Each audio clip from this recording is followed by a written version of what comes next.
Non sei residente in Veneto? Devi venire in giornata a Venezia? C'è il contributo d'accesso? Nessun problema, ti invito io. Il post di Marco Rosasalva, direttore della scuola di musica antica di Venezia, è più di una provocazione. Vuole anche essere la denuncia di un sistema, quello del contributo d'accesso, inevitabilmente pieno di falle, a volte persino paradossali, come quella che permette ai residenti di invitare qualcuno anche su larga scala. Io ho pensato di esercitare largamente questo diritto scrivendo che chiunque abbia voglia o bisogno di venire a Venezia in un giorno di contributo non potrà fare altro che chiamarmi, scrivermi sui social network e io lo invito e con questo lo esento. Esercito il mio diritto di cittadino veneziano. Che il turismo di massa debba essere regolamentato oramai non lo nega più nessuno, che il metodo per farlo sia il contributo d'accesso invece sì.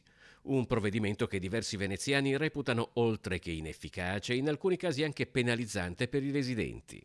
Al di là della piccola provocazione che vuole essere questo gesto, è quello che mi succede già nella mia vita normale, per l'attività che svolgo. Io sono musicista e per forza di cose ho tanti amici, conoscenti, colleghi che vengono da fuori regione, dall'estero e vengono qua a Venezia.